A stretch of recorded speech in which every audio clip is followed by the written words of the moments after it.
Από αυτούς από εσάς εδώ. Όχι, περιμένω από εσάς. Από το στόμα του Θεού να μου πείτε εδώ πέρα. Όχι, γέροντας να κρατήσουμε, να αυξηθούμε. Είμαστε λίγοι.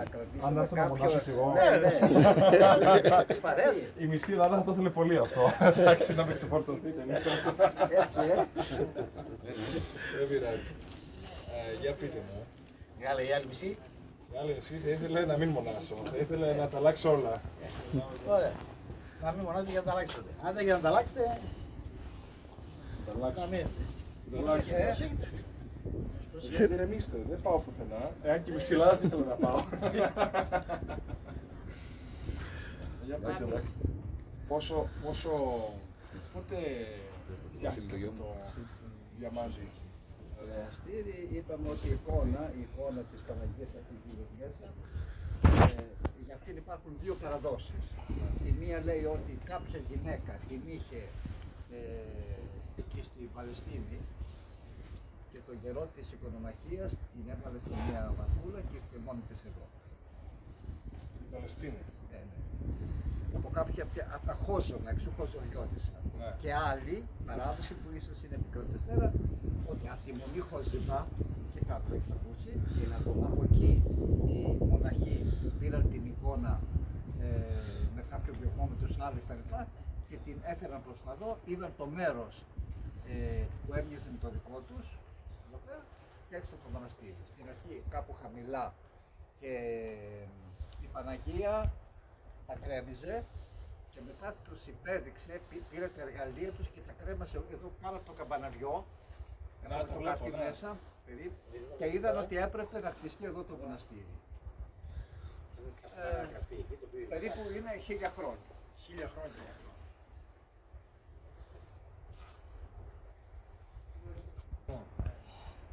Έχετε χώρο για παραπάνω? Έχουμε. Να διαφημίσουμε ρε παιδιά, όσοι άνθρωποι πιστεύουν και θέλουν να έρθουν εδώ πέρα σε αυτόν τον Άγιο Τόπο. Πώς είστε? Βεβαίως. Όχι, δεν μου σπίτι τον εγώ. Ο Σπυρίδων Ήταν ο πρώην μου. Άντε, φεύγα. Και εγώ είμαι τελευταίο έτσι για να τα κάνουμε. Ωραία. Και αυτό το καρφί, η Παναγία που φέρετε μέσα, έπεσε το 1252 όταν ήρθαν εδώ πέρα και πήραν το κράτος την περιουσία της Ιωνίας.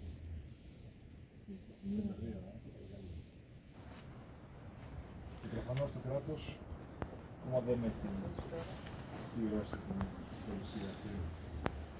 Είναι άλλη συζήτηση. Εντάξει, θα τα βρούμε. Όλα καλά θα είναι. Τότε κερνούσαμε Κύπρο Νάξο, ας πούμε. Με 2 πεντογάλων αυτά, ας πούμε, περνούσαμε τη χρονιά. Τώρα δεν μας φτάνουν την ημέρα. Θα δούμε συγκεκριμένα σημαίνει τη μέρα. Σας φέρουν από τη χώρα. Όχι, τώρα κάνουμε εμείς ψημένη ρακή. Αν και δεν θα μπορούσε να έρθει να τροφοδοτήσει. Έχετε ψημένη ρακή εδώ? Ναι. Να ψήσουμε? Ναι. Θα ψήσουμε πρώτα και το ψήσουμε. Να πιούμε μια ρακή. Σας είπαμε για την ιστορία του μοναστηριού που στήστηκε.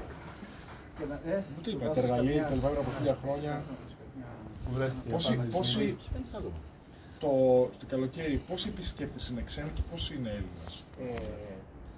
Είναι περισσότεροι ξένοι. Περισσότεροι. 70% ξένοι. Αυτό ήταν επί COVID. Αυτό ήταν η περίοδο αμέσως μετά τον COVID. Τώρα περίπου είναι στο 50-50. Πρώτα ήταν Σεπτέμβριο-Οκτώβρη. Και το σύνολο είναι 50-50. Πρώτα ήταν οι Γερμανοί περισσότερο και μετά από το... Καλώς ορίσατε. Γεια σας, Χριστός.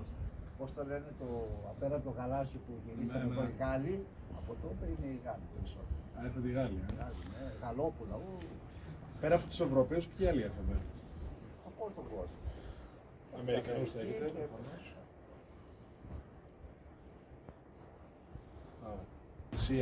Δοξολογίες και τέτοια. Οπότε έκανε και εγώ τους ακολουθούσα και έκανε όλα αυτά. Ξέρεις πότε τραπέζι της πίστας και να φεύγεις.